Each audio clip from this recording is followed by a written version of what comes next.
Hi everyone, this is part 2 to my recent video that I made, CA fires, hot embers, Soros and high winds. And in that video, which I'll leave a link to it underneath this one, I'm explaining, reassuring people that look, this Jew theory stuff, it's absolute hogwash and it's scaremongering by people who are paid very likely by George Soros, and people need to keep that name in the head. George Soros is all roads of corruption lead to him, and that's why he's been putting out these theories. But the reason why I've made this video is because I want to pick up a bit more on actually how useful hot embers can be, high winds and hot embers, because I'm just going to show a few things here, and I think it'll help people to be able to protect their properties better, and it will also help the military. It could save the military just billions really that they're spending in military equipment, because like, say for example, you've got a military target, there's terrorists in this one area, and they need this bridge because that's bringing them all the stuff through. So you don't need to spend loads of money on like really expensive bombs with guidance systems in them and stuff like that. You can just fly overhead and deliver like clumps, have some like hot air to blow, high winds to blow the clumps of hot embers onto the bridge, and this is what happens to it. But you can see nothing else around has been damaged really. I mean, yeah, the trees have got a bit scorched. I mean, but the fence has stayed pretty intact, hasn't it? But obviously the tarmac has just like disappeared, some of it. It's all buckled. Just look at what these hot embers have done. Hot embers and high winds have done to this bridge. I mean, it's absolutely incredible. It's incredible. This is just from hot embers and high winds. Look, buckled the steel, but look, nothing else. Everything else is all right. You know. So imagine how much the military could be saving every year when you think how much money they invest in creating weapons and things. That if they just examined these hot embers and high winds, then really you've got a really useful military weapon, haven't you? And like for example, I was looking at this. I mean, look how controlled, and this is just hot embers and high winds operating naturally. So imagine if they were controlled. If the military really studied them and learned how to use these hot embers and high winds. I mean, you can burn in a straight line, and look, even that little wooden hut building hasn't been touched. That bit in the middle hasn't been touched. It's just fantastic, really, when you look at it, to realise, look, nothing else, these trees haven't been touched, the grass hasn't been touched.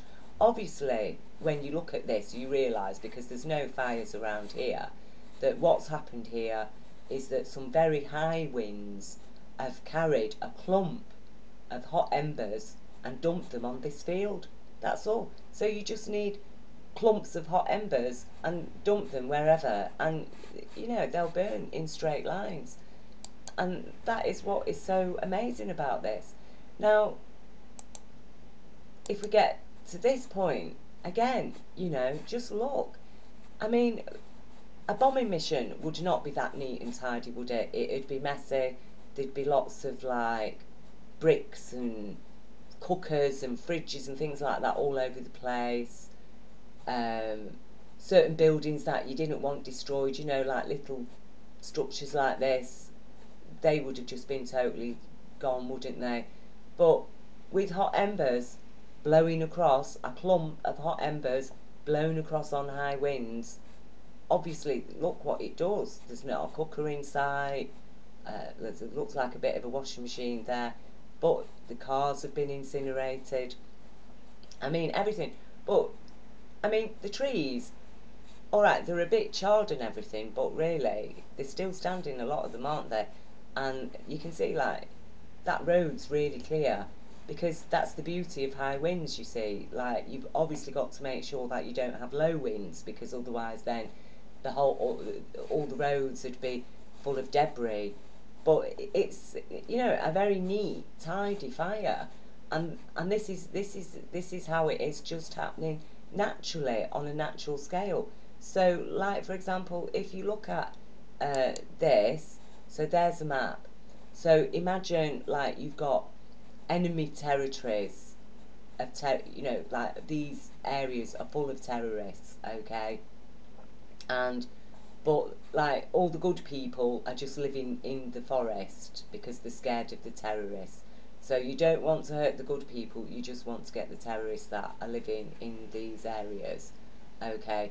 Now, if you bombed the place, then you could end up hurting good people as well, couldn't you? And it just create a mess. But it's like you can do it just with hot embers and high winds. And obviously, like in this case, the hot embers have been carried, from somewhere over there, because that's the way the wind's blowing, isn't it? That way the smoke's going there. So obviously the hot embers have come on high winds from somewhere across here in clumps, and it seems like the buildings just naturally attract them. Buildings and cars attract these clumps of hot embers. Like you don't need any guidance systems on it. All that money that they spend on guidance systems for missiles and stuff. It's like you just don't need that because when it comes to hot embers, be it clumps of them being blown across on high winds, the buildings that just automatically attract them, you know the buildings just automatically attract them, and cars. So, the forest is all right, like that bit in the middle where the trees are and everything. Look, there's no fires. All the fires are on the buildings, and I think, like I say, the Pentagon really does need to study these, what is coming out now, because, it's quite startling, isn't it? It's quite astounding when you look at it that, look, wherever there's houses, the hot embers have fallen where the houses are, but where the trees are and everything, look, no, no fires. So you don't need guided weapons. You just don't need them. And like another thing I think that people need to look at as well is the importance of wheelie bins.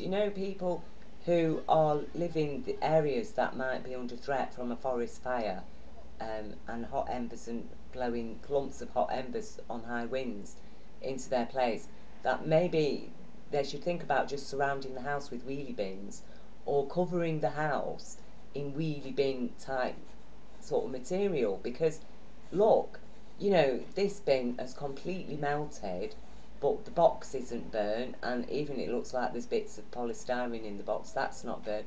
The newspaper's not burnt, alright, it looks a little bit scorched there, but you can see this paper bag that's full of rubbish, like, and it's got a paper handle, that's not burnt.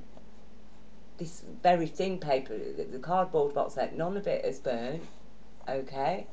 And the tree behind it and the wooden fence, none of it is burnt. Why? Because, you know, obviously that's something that people need to think about then. Maybe just surround your house in wheelie bins. If you're at risk of fires in your area, just surround your house with wheelie bins. And, like when it comes to um, American military missions in places like Afghanistan, I mean, they don't have access to wheelie bins, do they? So it isn't like they'd be able to defend themselves with wheelie bins. Um, And I was looking at cars that have been burnt out, stolen cars that get burnt out, and I was like comparing them to the cars that get burnt out in these like wildfires. I think there was a picture of one up somewhere. I can't seem to find it, but oh, there it is. So you see, look, aluminum's melted, hasn't it? In pools, like the hubs have actually melted, and there's no glass around the car because the glass has just vaporized. And I think that's a really important thing. Because again, like with bombs, glass flies out and it injures like non-combatants, innocent people if you've dropped a bomb. But look here, the glass has just completely vaporized. There's no glass around the car. The aluminium's melted, you know, and so like when you look at the stolen cars that have been burnt out, I mean, it just isn't as same power of heat, is it? Because look, there's glass around all of them. There's always glass that's broken out because it's shattered and then fell. And look, the hubcaps haven't melted, you know, not on any of them. And I had to look through loads and loads and loads. None of the hubcaps melted. Um, the glass was all around the cars. The glass didn't just vaporize and things like that. It's so I think that what's happened really, the military just have not yet properly picked up on the significance of hot embers and high winds. And it, but that's the way of the world, isn't it? Common sense just is not accepted. It's like they always have to go the long hard way round, like, oh no, we've got to create missiles, we've got to have guidance systems on them, we've got to spend billions on them, blah blah blah. It's like, look, just get real. you know it's like demolitions experts, isn't it? People are still, and I still don't understand it, why are these companies spending how much on like demolishing buildings and going through all this rigmarole of removing the glass and the wiring and all that type of stuff, when all they have to do is study building 7. On 9/11 it got hit by some debris from, well, it was the communications tower aerial that penetrated building 7 and caused these office fires, and the whole building just collapsed in its own footprint in a cloud of dust. And so surely it's a simple matter to find out exactly what was in the offices on building 7. If you want to bring a building down, just replicate that, fire some object into the building to ignite the fire, and hey, Bob's your uncle, the building's fallen. No need for removing glass, no need for emptying the building of all its contents, no need for, spending days and weeks laying charges and all that type of stuff. None of that, just simple office fires. And here we have exactly the same thing here, that look, hot embers, high winds will, you don't need guidance systems, the buildings will automatically attract them, okay? That you can cover massive, huge areas and just bang, hot embers, bang, that's it. Your whole target has been hit. And when we realise that this has happened naturally from, like I say, a forest fire over here, and the buildings, obviously the buildings naturally attract the hot embers. That's the only conclusion that we can reach, isn't it? Because we know it's happened naturally. We know that it was just clumps of hot embers on high winds. And the way it's worked, look, they haven't burnt. The buildings naturally attract them. That's how it is. The buildings naturally attract the hot embers on the high winds. It's like hot embers travelling across. Oh wow, city, bang. They just automatically attract them. You don't need a guidance system, you know. And when you look at it, considering this has happened naturally, it is much more efficient than bombing missions, isn't it? You've got like key areas. It is way more efficient, and so I just thought I'd share these things because, like I say, when you look at the kind of damage that can be done to infrastructure with these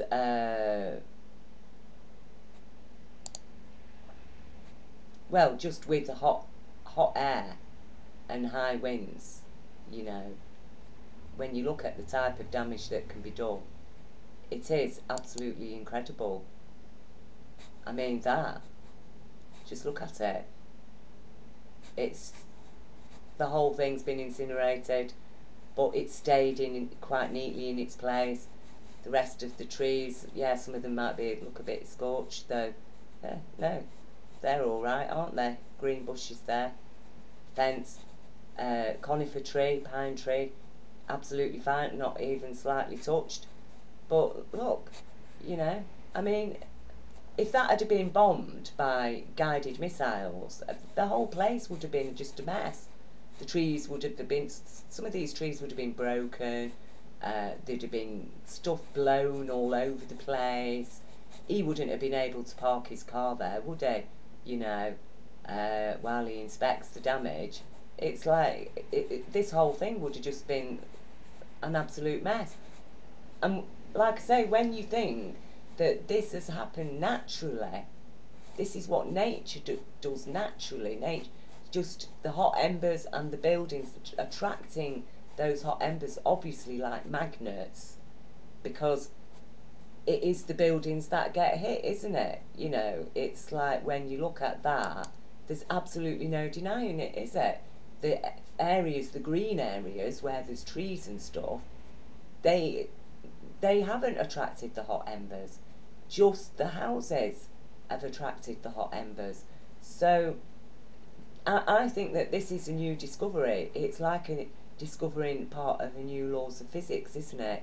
When you look at it, that wow, yeah, yeah, we don't need bombs, we don't need guided missiles, and it's like, oh wow, yeah, wheelie bins.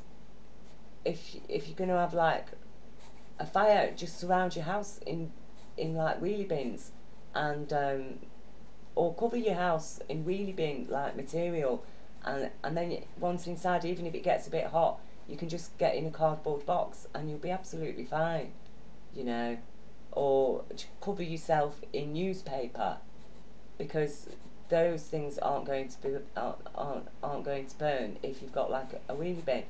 Um, and I think looking at melting the aluminium, that's that is really absolutely amazing, isn't it? When you look at the melted aluminum around this car and just the incineration of the glass as well. It's and even the damage to the road here. You know, you can see that the heat from the car, these flames, you know, hot embers. Look, they didn't touch that field, okay? They didn't touch the field, the hot embers on high winds. There's a straight line there, and but obviously some landed on this car, didn't they? A big clump of hot embers on high winds suddenly landed on that car and absolutely incinerated it on the spot. That's the power. That is the power of hot embers on high winds. And look, nothing damaged there. I mean, bombs, really, by comparison, are clumsy, aren't they? The present American military equipment and British equipment, it is clumsy by comparison. when you look at this and you realise that nature has done this naturally with just hot embers and high winds, what on earth are we doing? We have been duped.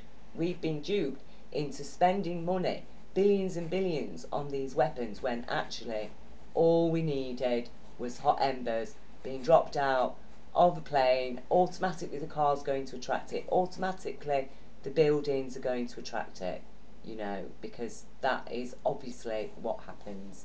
So I hope that, again, people's minds are at rest now that they've realised that look, yeah, all that stuff about energy weapons and things like that. Look, just remember, it's George Soros. He just likes to cause trouble. He wants to stop people from being happy and wants to make people scared so that they'll become like communists, because he just wants everywhere to be like Soviet Russia was, and that's his plan, you see. So all that stuff about energy weapons and things like that, just remember it's all part of Soros' fake news agenda, because that is what he does, and he pays people to give fake news to people and to spread disinformation and wild conspiracy theories. And at the same time, though, that those wild conspiracy theories, people, the military need to understand that, look, this is a new thing, isn't it? It's a new phenomenon in physics, the laws of physics, that, I mean, nobody can actually deny it. It's just so obvious, isn't it? That naturally buildings and cars attract hot embers that are blowing, clumps of hot embers that are blowing on high winds. If there's a car, it will automatically attract them, because that's obviously what's happened here, isn't it? Like, there's no fire here, fire's not hit there or anywhere else, but bang, that car has attracted the hot embers that were blowing over on high winds. So, like I say, thank you for taking time to listen. I hope that you share it, and I hope that you write, if you're American, write to the Pentagon. If you're British, write to the MOD, and just explain that, look, please study these, and can we stop spending as much money on bombs and things that are obviously useless compared to the damage that can be done by the forces of nature, which could be harnessed. And yeah, we need some changes in this world. We need to start living by common sense and learn how to save money.